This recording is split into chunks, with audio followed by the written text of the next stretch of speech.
Hello, everyone. My name's Stephen Murray, and I'm the host of The Gift of Giving. And I'd like to welcome you to our program. Thank you for tuning in. For those of you who are tuning in for the first time, this program features and focuses non-profits based here in the state of Nevada, 501c3s and foundations. These are the people and representatives who are giving back to our community and making it a better and brighter place. And today's guest is no exception. I'd like to welcome to the program Jamie Ross. She's the CEO of PACT Coalition. And PACT, that is an acronym for Prevention, Advocacy, Choices, and Teamwork, correct? Correct. So, welcome to the program, Jamie. Thank you for taking time out to be with us. Thank you so much. I'm so excited to be here. It's going to be a pleasure. And your organization is doing amazing work, and you're the CEO. So first, why don't you give us a brief overview of PACT and its history and what you're trying to accomplish? Sure. So we were founded in 2010 when a group of diverse stakeholders realized that we didn't have robust voices around substance use prevention. And so a group of folks got together and they wrote a bunch of grant applications. And then I jumped on, having a background in youth prevention work. And I remember sitting in and being interviewed for the, at the time, executive director role. And they said, "What experience do you have?" And I said, "I'm really excited to learn. I don't have much experience at all." And so we've been learning and growing together, our board of directors, our community partners, since 2010. Wow, that's amazing. So what was it that actually made you reach out and apply? I love the work. I grew up working with youth, specifically at-risk youth. My actual background is in recreation, so working with at-risk youth has always been close to my heart, and I knew that if we could give youth better options than some of the things that they were growing up with, they would regularly choose the safer, healthier option if it was easier. And so that's always been a passion of mine, is working with kids. And I've taken that and applied it to all of this amazing work. And your work is mainly trying to take people away from drug and substance abuse, correct? Yes. And from what I can see on your website, there's significant information, or not information, reference to strategic prevention framework. Could you please explain to our viewers what the strategic prevention framework is? Sure. So it is a framework that we use in the entire field of substance use, specifically around prevention. It was actually created by SAMHSA, which is, I believe, the Substance Abuse and Mental Health Services Administration. Oh, good. I believe that's what it is. Yes. So it's a division of the federal government. And so they actually created this utilizing best practices. So prevention agencies throughout all of the country utilize this.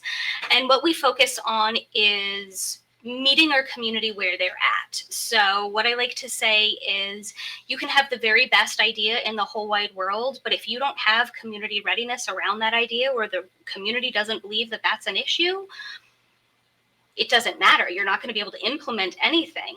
So really meeting the community where they are, doing a needs assessment, figuring out what the issues are that the community are ready to tackle, what are kind of the long-term plans, and then creating a plan around that with community buy-in. And that's really the goal of a coalition, is to bring multiple agencies, multiple perspectives together, because if all of us are working on a piece of this puzzle, the puzzle gets done a lot faster. Yes. Oh, that's a very good analogy.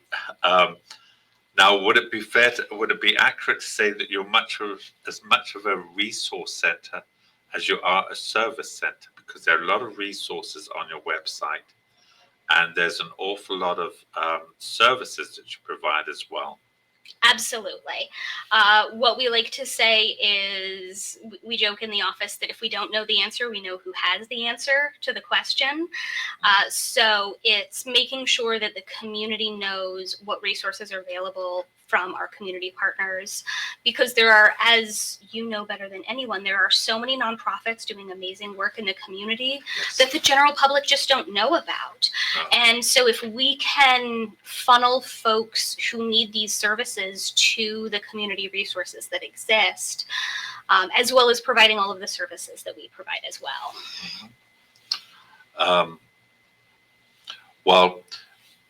One of your icons on your resource section is drug information with the subheading of cannabis. And reading through that, given the legalization of marijuana in Nevada and the number of teenagers now partaking, and given the increasing rate of teenage pregnancy, you've got a very, very powerful video highlighting the effect of marijuana on pregnant women. Let's turn around and just take a look. We've got the video right here. This changes everything. When you find out you're going to have a baby, suddenly you know it's time to be more careful with yourself and say goodbye to risky things, like using marijuana. Because the chemical THC can cause serious problems with brain development and growth, or even preterm birth or stillbirth. And if you use marijuana after your baby's born, THC can wind up in your breast milk and be passed along, which can also affect your baby's brain function. So baby your baby. Pass on marijuana. Learn more at samhsa.gov/marijuana.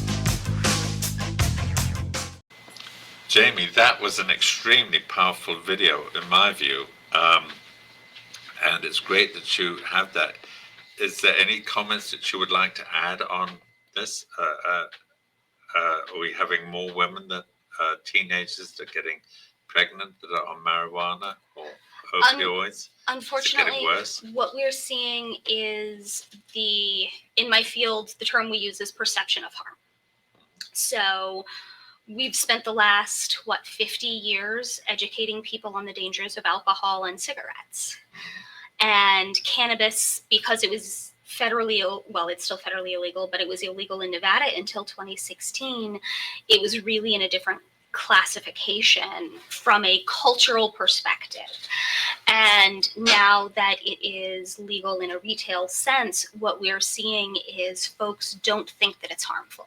They know that you're not supposed to drink when you're pregnant. They know that you're not supposed to smoke when you're pregnant. But we don't have that 50 years of data talking about don't use cannabis while you're pregnant.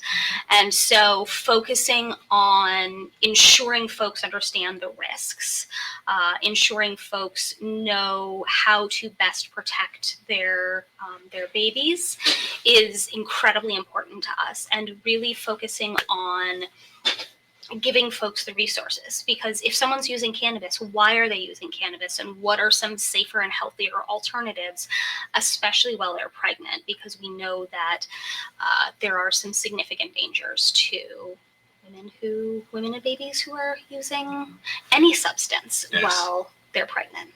Yes. Well, I think it's great you have that video out there, because it's very, very powerful. And I know you said you were updating your website. I hope you keep that out there, because that could be something, certainly for teenage pregnant ladies. Yes. We're going to take a brief sponsorship break. Folks, please stay with us. We're going to be right back, and we're going to learn of some of the services that Jamie's organization provides in Nevada. Introducing Pacific Coast Capital, your partner in finance. We provide financing for your business. Speed, flexibility, and creativity are the foundation of our service. We'll help you navigate through change and opportunities. Our 90-plus years of experience ensures quick turnaround on loan decisions. Ride the wave to prosperity with us. Ready for new funding? Visit our website today at pacificcoastcap.com.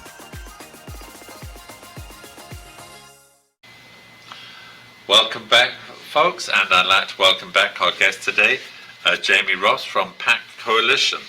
So let's talk about, you've got a slew of wonderful, wonderful programs here. So let's talk about some of them.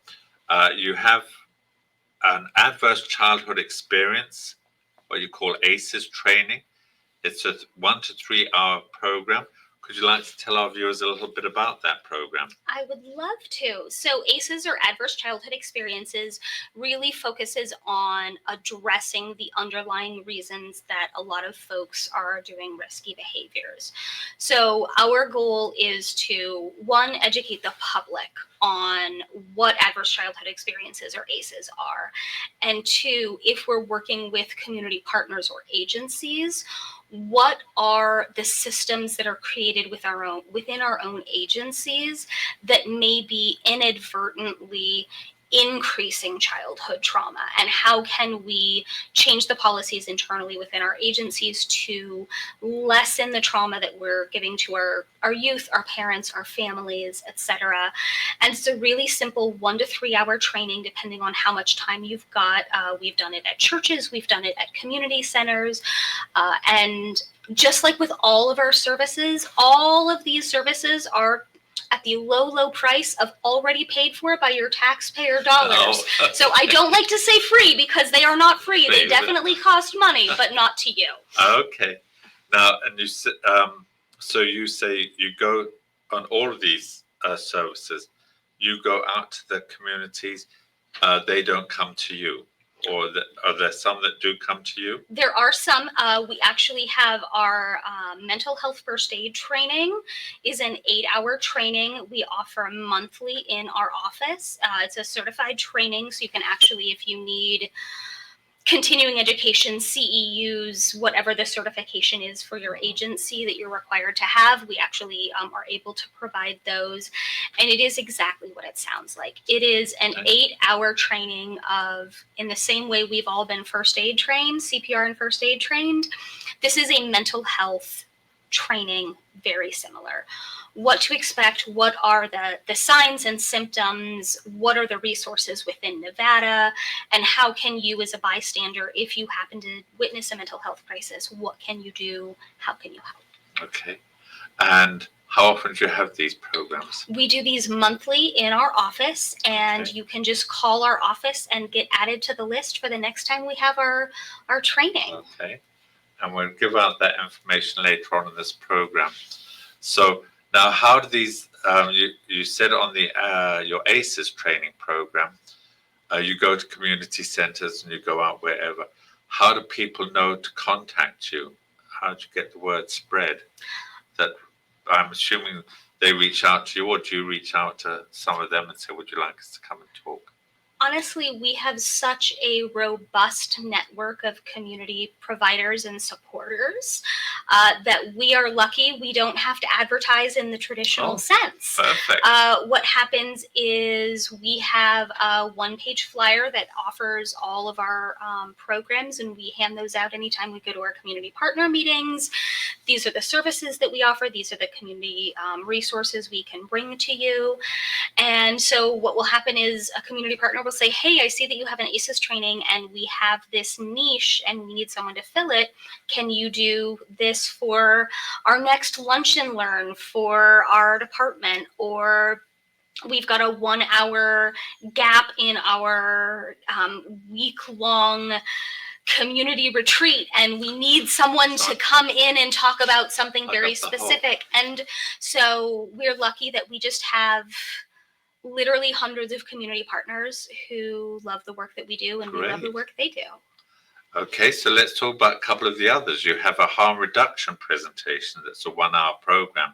So would you like to share a little bit with our viewers on what that program entails? Sure. So we've been asked on multiple occasions to talk about what harm reduction is.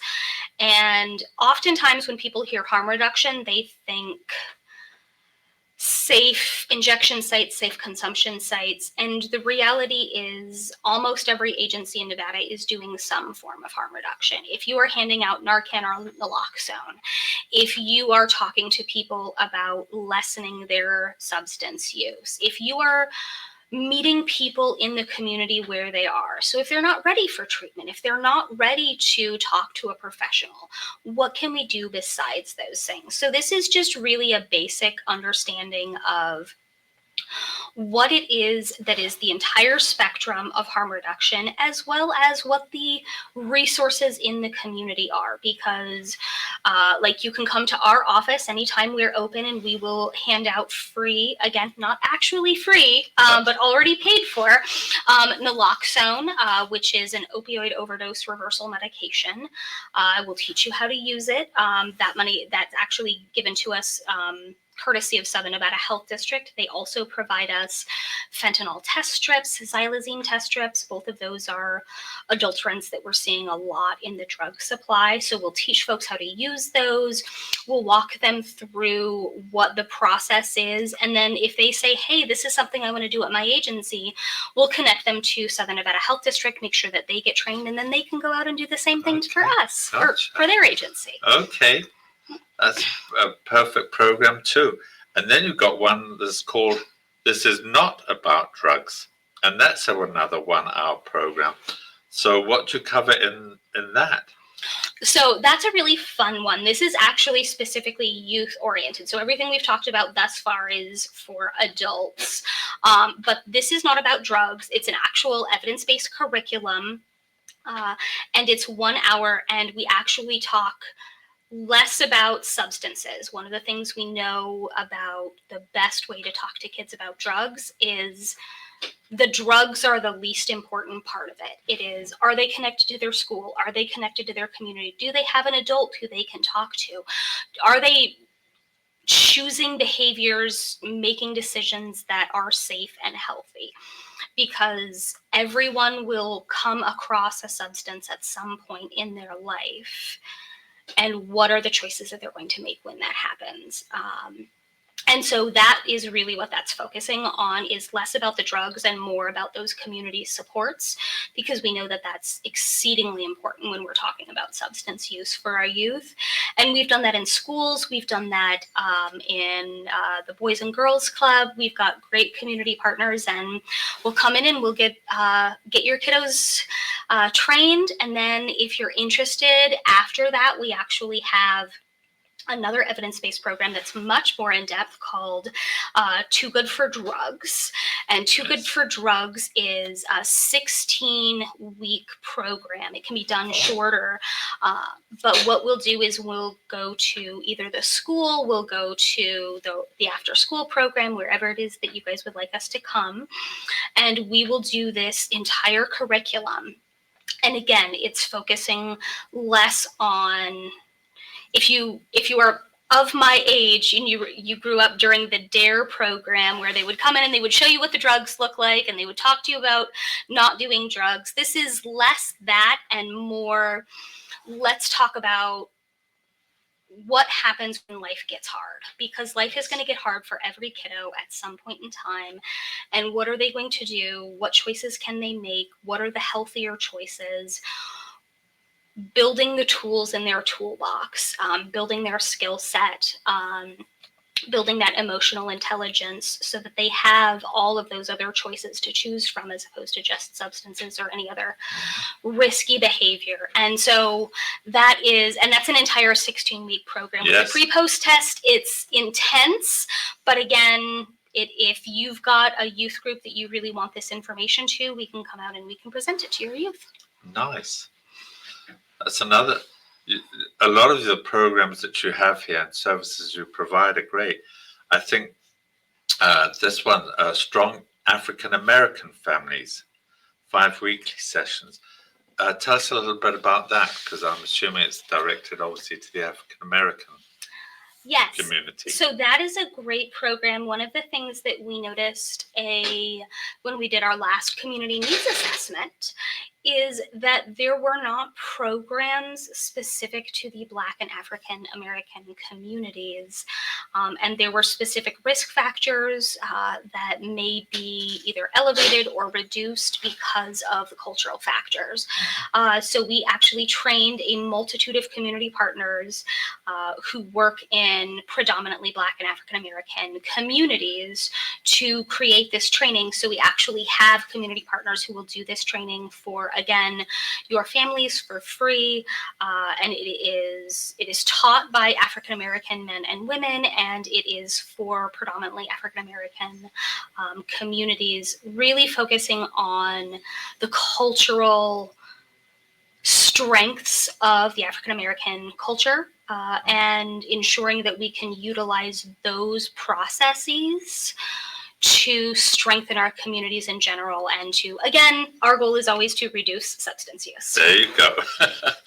Okay, then you have a suicide alertness for everyone program, and at this time we know that there's a 24-hour suicide hotline number. We're going to put that on the screen for our viewers. But would you like to talk a little bit about your suicide alertness program for everyone? Absolutely. So this is another simple training for adults. It really talks about, it's a basic understanding of what suicide is, really focuses on reducing the stigma and the fear. If anyone who has ever had a friend or a family member who has been mentally ill, who has attempted suicide, who has completed suicide, it really is just such a scary time. So we want to decrease the stigma and talk about what are the concrete steps that you can do. If you are in that place, if you are a caretaker, if you are a family member, if you are just a bystander, how do you, in simple concrete steps, do everything you can to help the person in crisis? And all of the things that we do focus on best practices and evidence-based programs.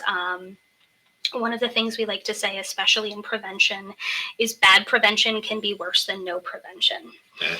And so focusing on best practices really ensures that a lot of the things that we've done historically for so many different areas where we were trying to solve the world's problems and make the world a better place, and inadvertently we traumatized children, we made families break up, etc. So that's really what we focus on, is doing all of these with the understanding of our goal is to keep families intact, to keep our communities safe, to ensure that our kids and our families have a safe, comforting environment to come back to.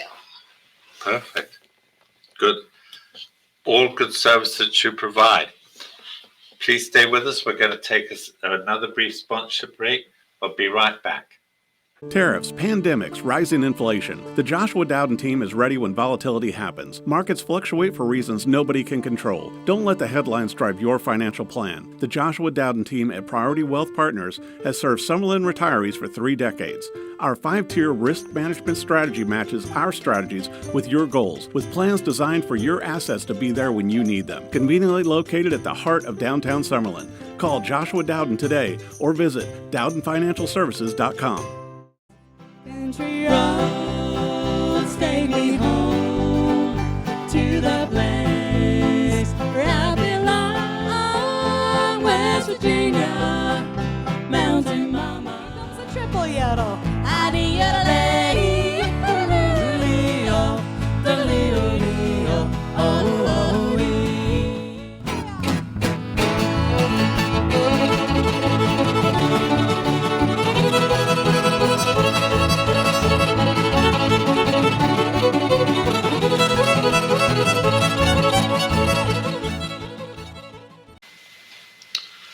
Welcome back, everyone, and I'd like to welcome back our guest again, Jamie Ross, CEO of PACT Coalition. So now you came up with a plan, 2024-2026, and you came up with this plan with certain priorities. So let's hear from you what your priorities are, if you'd like to talk about.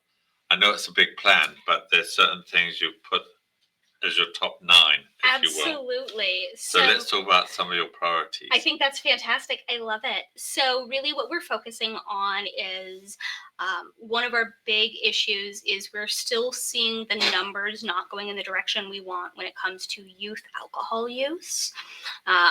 Youth substance use in general is dropping a little bit in our under 18 population, but alcohol use is staying the same. And unfortunately, in concert with that, cannabis use or marijuana use is also going up. So really focusing on youth alcohol use and cannabis use. As well, one of the things that we are seeing is our opioid issue. Unfortunately, our opioids supply, so the drugs that are coming into our community, are so variable these days that people don't know what they're getting. And so really focusing on educating the community. Definitely we don't want anyone to be doing drugs, but if they are, to do them as safely as possible, to know what's in their supply, to test their drugs, to always have naloxone. One of the things that we're seeing a lot of that is just heartbreaking is stimulant use has always been a really big problem in Southern Nevada. In Nevada in general, our stimulant problem has always been in our top 3 when we look at treatment data. And so our opioid crisis has always looked different than other states' opioid crisis because stimulants have always been such a big part of the drug culture in Nevada for the people who are using drugs. But what we're seeing a lot of is people who think that they're getting meth, they think that they're getting ecstasy, they think that they're getting cocaine, and there's fentanyl mixed in with them. Oh boy. So when you add a stimulant and a depressant, that will definitely cause an overdose much quicker. And so really educating the public, even if people are saying, I only ever use stimulants, meth is my drug of choice, we're giving you naloxone, we're giving you Narcan, we're giving you fentanyl test strips, because you never know when that one time you do your drug of choice, you'll overdose. And so those are really what we're focusing on, is our opioids and our stimulants, our alcohol, and then our youth. Our youth is really the most important thing that we focus on, because we know that the outcomes, when we can focus on our youth and grow them into the kind of adults we all want them to be, we will have the best outcomes. Yes. Well, and that, when I read your 2024-2026 plan and looking at the priorities, I was impressed with, and I think most people will be, the number 1 was to increase protective factors for youth in Clark County. Number 2 was decrease youth alcohol. 3, increase youth preventative efforts. And then decrease youth perception. There is no risk in opioid misuse. So it's nice that you're trying to get them while they're young. And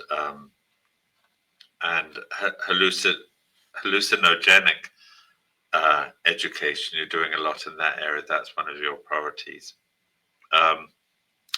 And then you're also trying to decrease the number of youth who receive no help when they're anxious. And how did those youth come to your attention, by the way? So we have multiple different avenues where we're working directly with youth. We actually have what we call youth teams or youth programs in about 10 different schools throughout Clark County, as well as after school programs in like the Boys and Girls Club, etc. And so ensuring that the people who are working with kids, all of the volunteers, all of the community partners understand what all of those resources are. Because again, even when I work in this field and have for the last 15 years. And there are times when I'm like, oh, I didn't know that existed.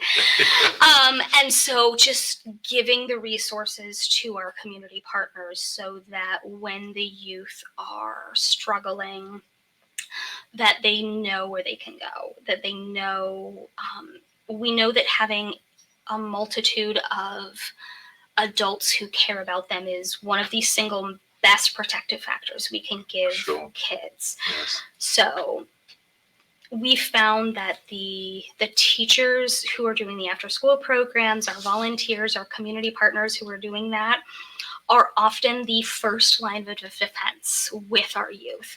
They're the ones our kiddos are going to even before they go to their parents, because they may be embarrassed to have this conversation with their parents, but they've got that not peer, but not parental relationship with them. And so if we can give all of those community agencies every resource out there, our kiddos are just much more likely to be able to succeed. Yeah, there you go. Okay, now you're halfway through your 2026 plan. How do you think you're doing so far? Are you accomplishing what you planned to, or getting there? Refining it, I'm sure. I think we're definitely refining it. We are working on it. One of the things that I'm really excited about, we're partnering with the Office of Traffic Safety to work on understanding why our marijuana or cannabis impaired driving numbers are going up. So this year we've really done a deep needs assessment for why people think it's okay to drive while high. Because what we've seen is people think it's okay to drive while high but not while drunk. Yes. And so working with them to come up with a campaign that really focuses on the positive, on the fact that, most people aren't driving while high and most people are being safe. And so we're working with all of our community partners. I think that in general, we are doing a great job. Unfortunately, we live in very tumultuous times, and so it's been a little bit more uncertain. Our grant funding is more up in the air than it has been historically. Our community partners are also nervous. Everyone's really unsure how to move forward in the best way while supporting our community and ensuring that grant funding continues, that community partners and community support continue.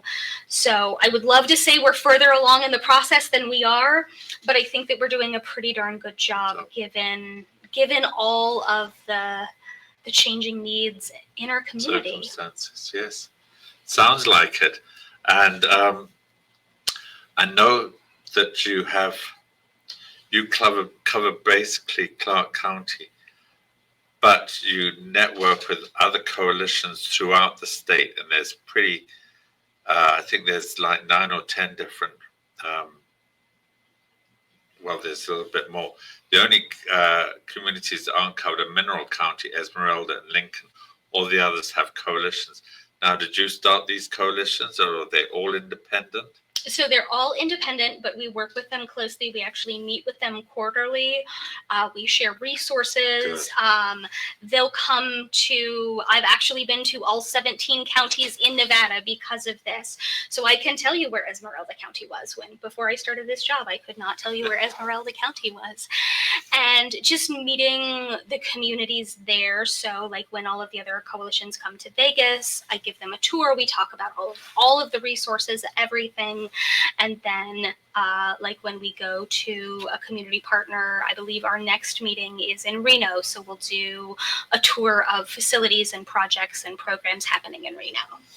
It's nice that you all network and communicate and discuss common issues, common goals and plans. It's great that you're not sort of all out there on your own, and especially in these smaller counties. You're probably a huge, great resource for them. You mentioned about the grants.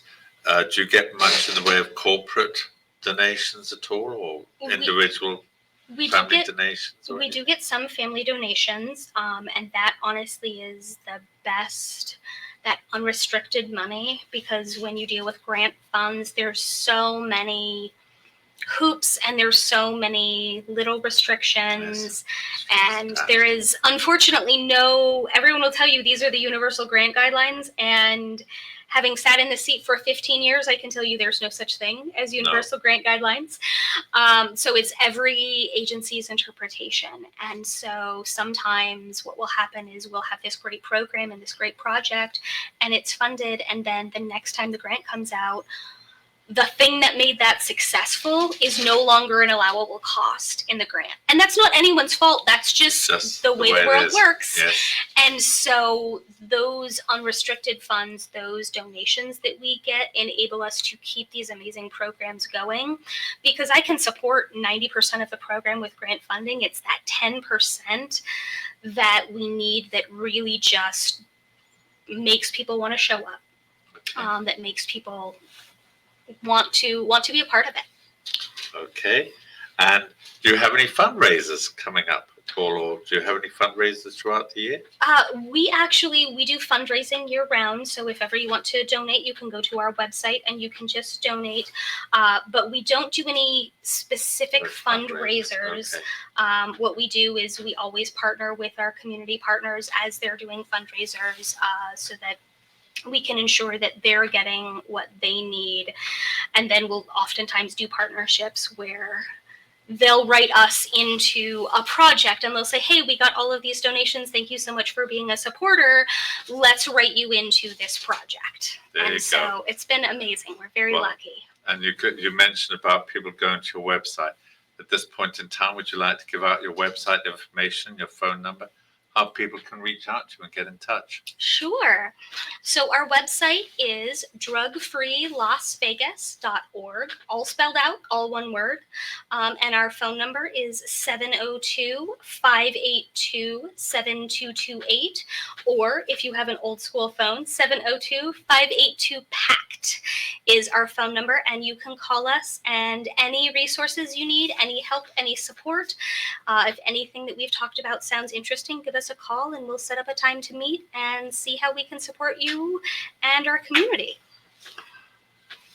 Thank you so much for coming and taking time out of your busy schedule today, Jamie. I think you guys are doing amazing work. Thank you for what you do and for the amount of time you've been around and how the difference and impact you're making, especially for our youth here in Nevada. I really appreciate you taking the time. Thank you so much. This has been an absolute pleasure, and your program is a highlight of the Las Vegas and the Nevada community. Thank you. Thank you so much for those kind words. And I'd like to thank you, the viewers, for tuning in. As Jamie said, there's volunteer opportunities there. Donations are always welcome. And if you know of anybody that could use their services, if you're a community that would like to have them come and talk to you, speak to your community, please reach out to them on their website.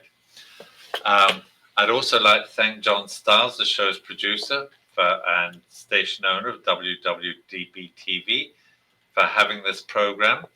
And I'd certainly like to thank our sponsors, Pacific Coast Capital, Priority Wealth Partners, the Firelight Barn, and my late business partner, RJ Champion. You'll hear his message right at the end of this program. I'd also like to thank friends of the Gift of Giving.Vegas. They are a terrific support and help keep this program on the air. And I'd especially like to thank you again, the viewers, for tuning in. If you have any questions or comments, please reach out to me, Stephen at thegiftofgiving.vegas. I'd love to hear from you and happy to hear your comments. In the meantime, I hope you will tune in to us again. Be safe, be kind to one another, and we'll see you again real soon. Bye for now. Mr. RJ Champion is proud to sponsor WWDB-TV's series, The Gift of Giving, and wishes the program much success. Congratulations and gratitude to the featured guests and the organizations they represent. Our community is well served by your tireless efforts to make Nevada a better state for all its residents.